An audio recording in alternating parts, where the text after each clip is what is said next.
प्यारे साथियों, आप सभी का स्वागत करता हूं अपने एमआरएस स्टडी परिवार में।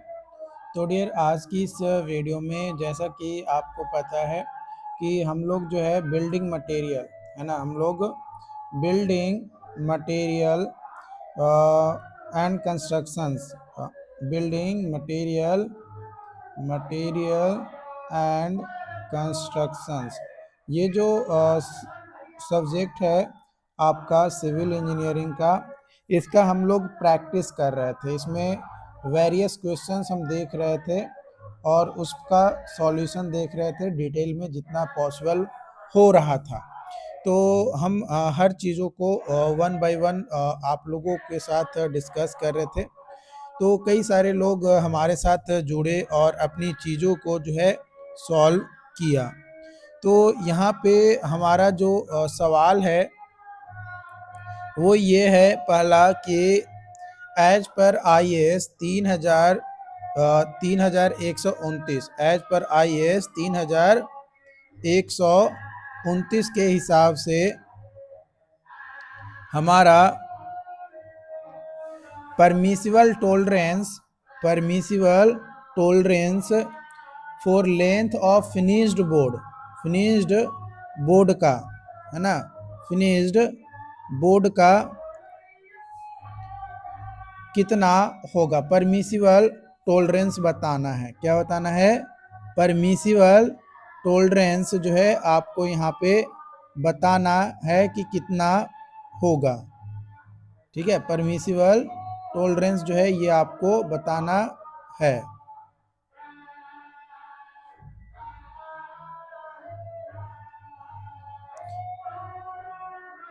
तो परमिसिबल टोलरेंस आपका हो जाएगा plus minus 8 mm। C option is the right answer. C option जो है सही हो जाएगा। अगला सवाल है, timber which are slow and difficult to season, free from defects, are classified as based upon their behavior to cracking and splitting during normal air seasoning practice। air normal air seasoning practice, तो उसे उस conditions में जो हमारा problem होगा वो क्या कहलाएगा, है ना, या कौन सा चीज़ें जो है आपके यहाँ पे निकल कर आएगा। तो वो रहेगा आपका हाई रिफैक्ट्री। क्या होगा? High refractory. सी ऑप्शन जो है सही हो जाएगा।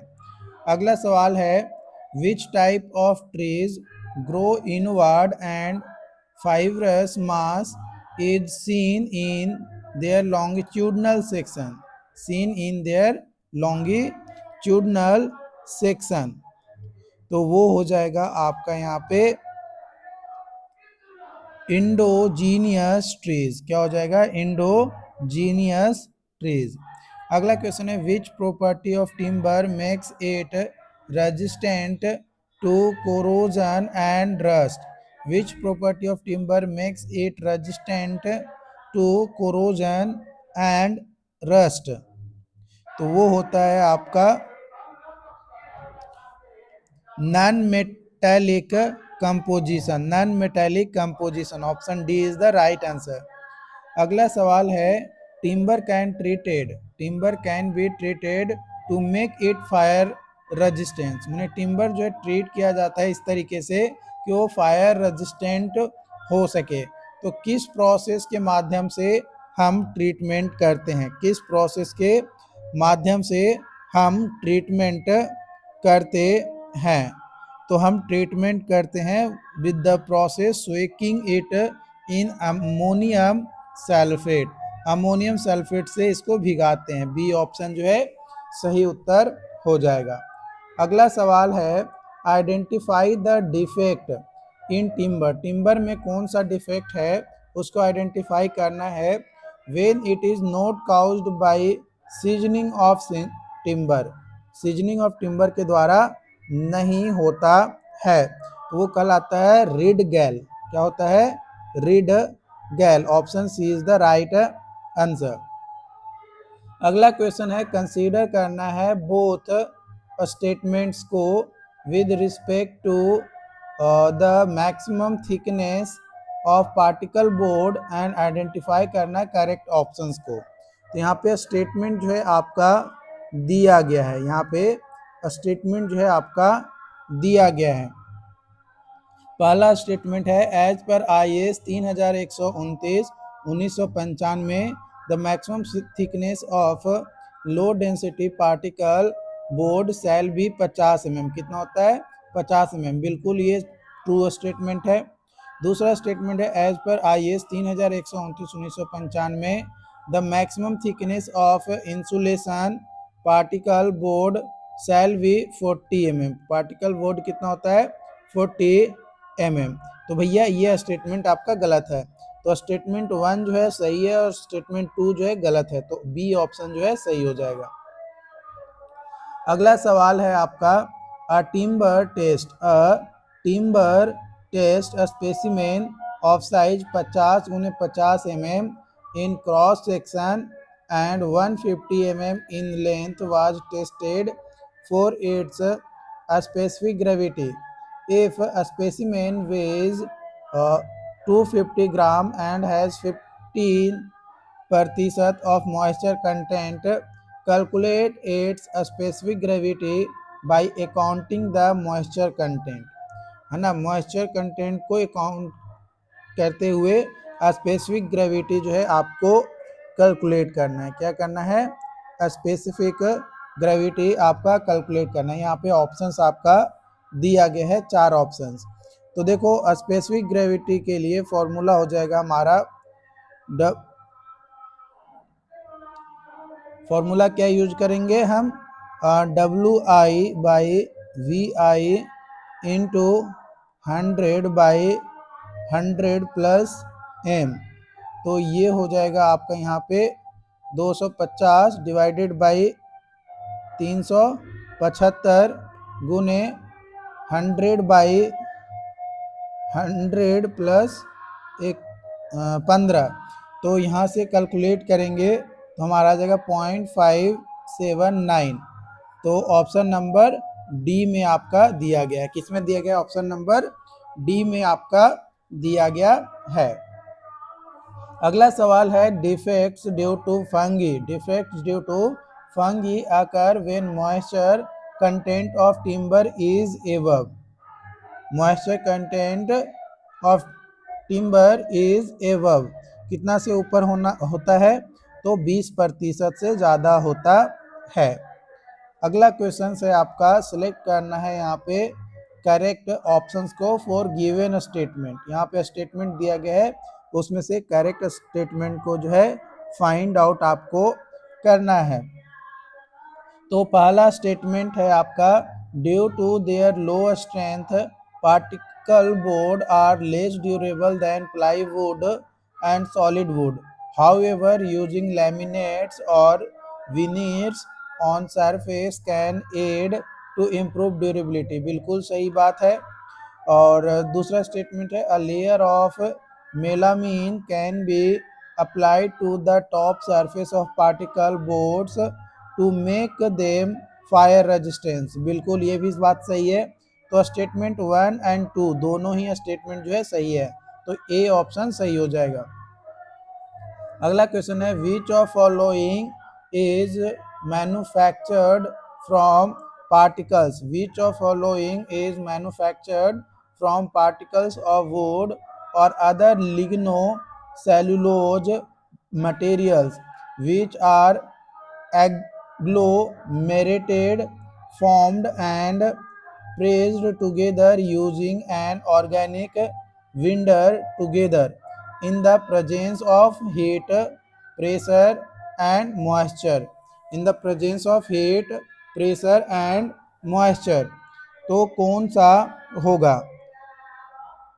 तो वो बनेगा आपका ply board, sorry particle board. Particle board B option is the right answer. अगला क्वेश्चन है सिलेक्ट करना है करेक्ट ऑप्शंस को फॉर गिवन स्टेटमेंट। है ना, सिलेक्ट करना है करेक्ट ऑप्शंस को फॉर गिवन स्टेटमेंट। पहला स्टेटमेंट यहाँ पे आपका दिया गया है, पहला स्टेटमेंट दिया गया है कि laminates are the productions made by bonding together two or more layers of material. तो यह स्टेटमेंट जो है गलत है। दूसरा स्टेटमेंट है high pressure decorative laminates are pasted on plywood sheet which are used for large areas like cabinets, wide door shutters, tables, etc. तो ये भी गलत है। तो ऑप्शन ए जो है हो जाएगा बोथ स्टेटमेंट आर रॉन्ग, दोनों ही स्टेटमेंट जो है गलत है। अगला क्वेश्चन है बम्बू जो है कॉमनली यूज किया जाता है इन कंस्ट्रक्शन ऑफ स्कॉफलिंग।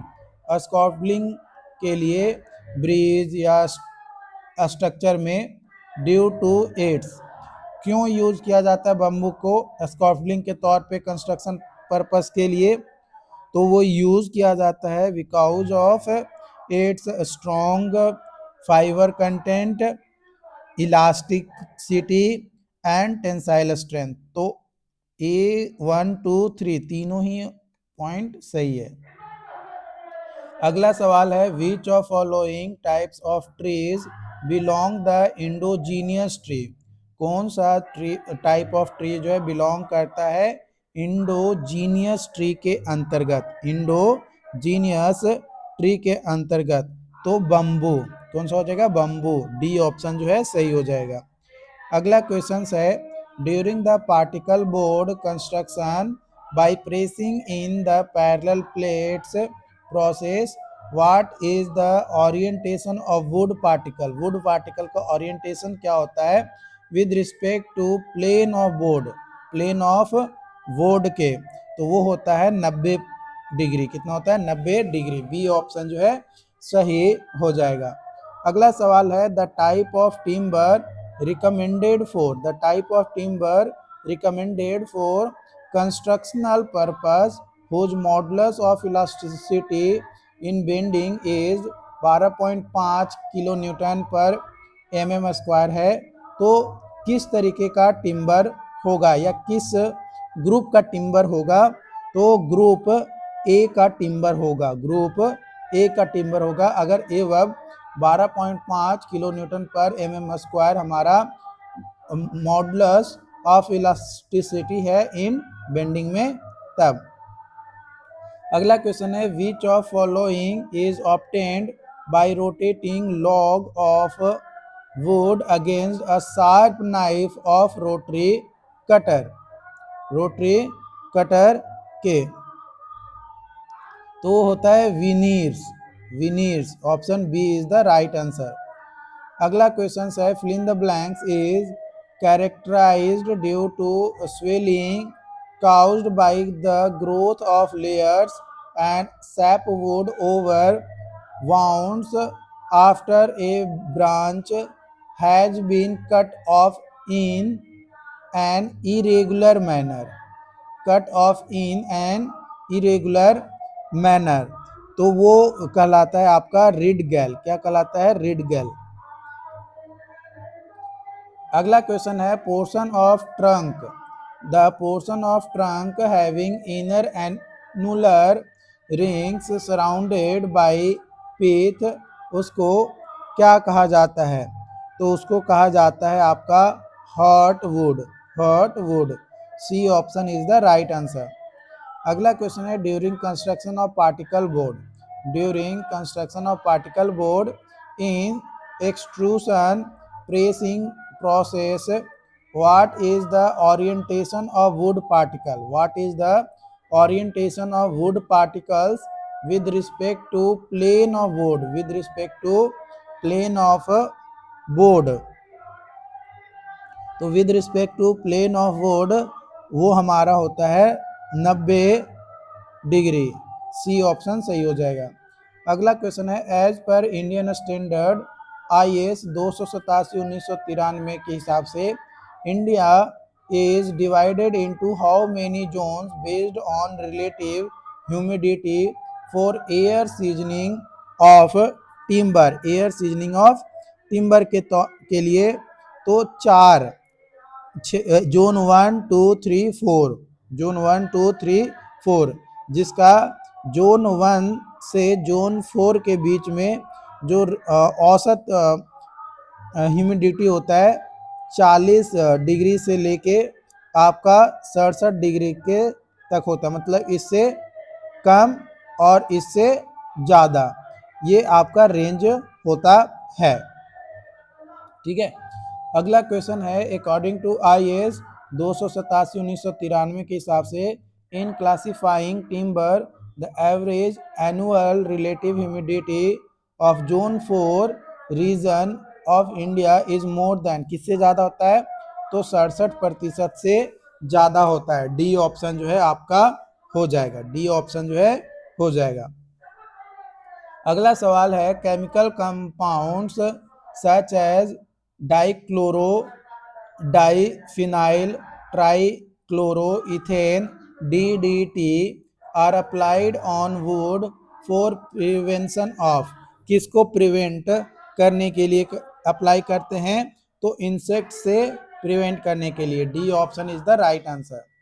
अगला सवाल है आपका, यहाँ पे बोला जा रहा है कि timber extracted from felled trees is classified based on position of trees as per IS 399 belongs to, ये बिलोंग करता है, किससे बिलोंग करता है, तो ये बिलोंग करता है आपका रफ टिम्बर से। बी ऑप्शन जो है हो जाएगा। अगला क्वेश्चन है chip mark diagonal grain torn grain and wane are defects in timber due to, defects in timber due to, तो वो होता है कन्वर्जन, वो क्या होता है, कन्वर्जन। बी ऑप्शन जो है सही है। अगला सवाल है the purpose of fire proofing, the purpose of fire proofing of timber is to, the purpose of fire proofing of timber is to, तो जो पर्पस होता है फायर प्रूफिंग का वो होता है आपका make it difficult to ignite and support its on combustion, तो डी ऑप्शन हो जाएगा। Which of following would defect develop when tree grow rapidly, कौन सा डिफेक्ट हमें देखने को मिलेगा वुड में अगर पेड़ जो है बहुत ही ज़्यादा तेजी से ग्रो कर रहा है, बहुत ही ज़्यादा तेजी से ग्रो कर रहा है तब, तो courser grain, widened annular rings and lesser strength, तो 1 2 3 सी ऑप्शन जो है सही हो जाएगा। अगला सवाल है the inner annual ring, the inner annual rings surrounding the central portion or core of tree is, the inner annual rings surrounding the central portion or core of tree is क्या होता है, तो वो होता है आपका हर्ट वुड, क्या होता है, heart wood. C option is the right answer. What is the standard size of wood? What is the standard size of wood? A specimen for testing durability. A specimen for testing durability. तो standard size होता है आपका 600 गुने 50 गुने 50 mm, 600 गुने 50 गुने 50 mm। B option is the right answer. अगला question है the base material for distemper is, the base material for distemper is, तो जो बेस मटेरियल होता है फॉर डिस्टेम्पर वो होता है आपका क्ले, गलत बात, क्ले आपका नहीं होता है, तो कौन सा होता है, चौक, है ना। बेस मटेरियल फॉर डिस्टेम्पर वो कौन सा होता है, चौक होता है।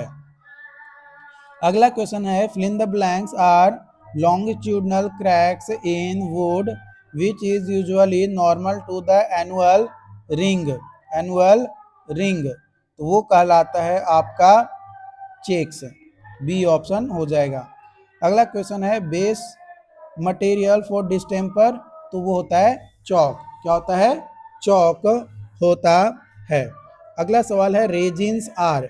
रेजिन्स जो है वो यूज किया जाता है in varnishes, soluble in spirit and not soluble in water, तो ऑल ऑफ दीज हो जाएगा। अगला क्वेश्चन है the most durable varnish is. Most durable varnish कौन सा होता है? Oil varnish. C is the right answer. अगला क्वेश्चन है आपका यहाँ पे Snowcem is. Snowcem जो है क्या होता है? तो कलर्ड सीमेंट होता है। क्या होता है? Coloured cement, C option. अगला क्वेश्चन है fill in the blanks is a liquid substance which holds ingredient of paints in liquid suspension, in liquid suspension, तो वो होता है व्हीकल। क्या होता है? Vehicle, B option. अगला सवाल है component of an oil based paint which is use to adjust the viscosity of paint and which makes it possible to spread the paint evenly on the surface is known as, तो उसको क्या बोला जाता है?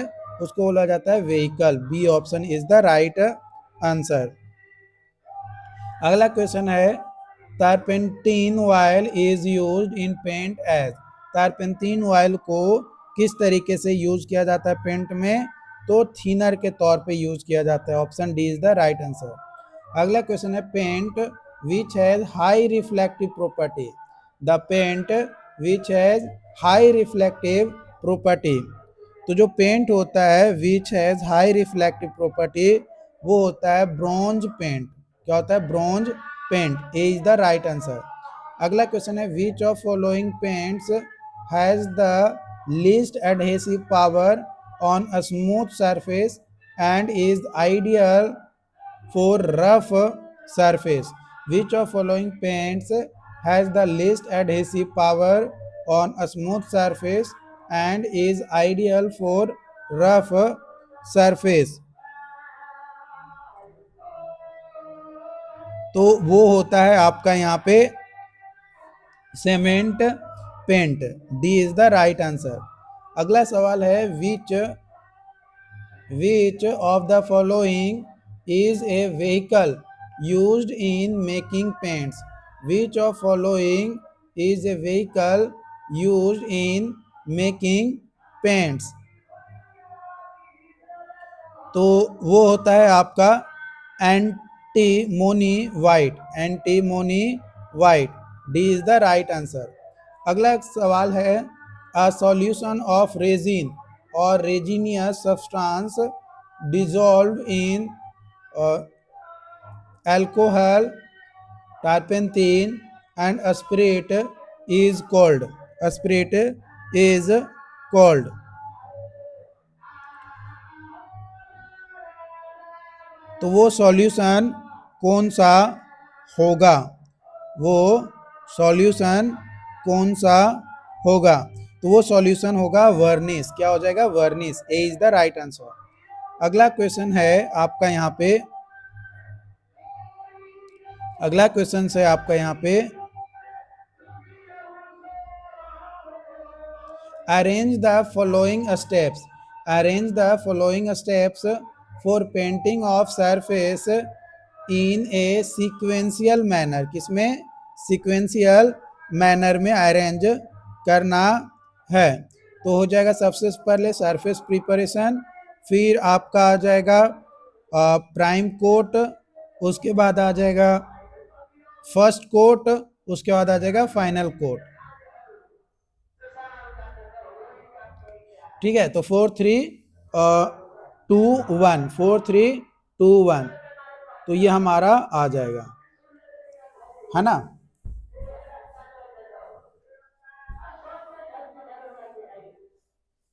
उसके बाद अगली questions की ओर बढ़ते हैं। अगला क्वेश्चन है constituents of paints in suspension are held by which vehicle that also help in its distribution, है ना, डिस्ट्रीब्यूशन में हेल्प करता है। तो वो कंस्टिट्यूएंट कौन सा होता है? तो वो कंस्टिट्यूएंट होता है आपका binder. A is the right answer. अगला सवाल है surface is painted by fill in the blanks shine like radium dials after source of light has cut off, यानी सोर्स ऑफ लाइट जब कट जाता है तो भी वो चमकता है, तो वो होता है आपका इनेमेल पेंट। क्या होता है? Enamel paint. Enamel paint option D is the right answer. अगला सवाल है fill in the blanks is an example of drier. Drier का एग्जांपल है जो कि यूज किया जाता है इन वर्निश, वर्निश में यूज किया जाता है, तो वो होता है लिथरेज, लिथर्ज, है ना।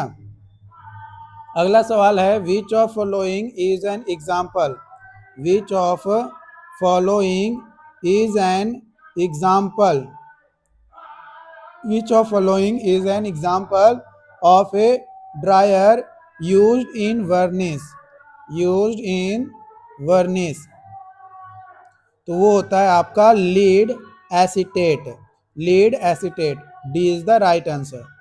अगला सवाल है Munsell references, Munsell references are primarily used for classifying which of following material, used for classifying which of material, कौन सा मटेरियल से क्लासिफाई किया जाता है, तो वो होता है टिम्बर।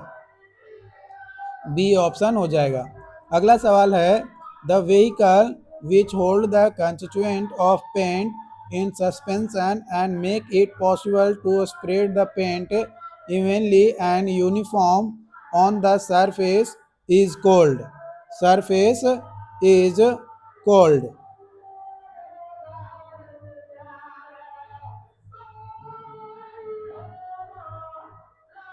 तो वो होता है आपका बाइंडर। क्या होता है?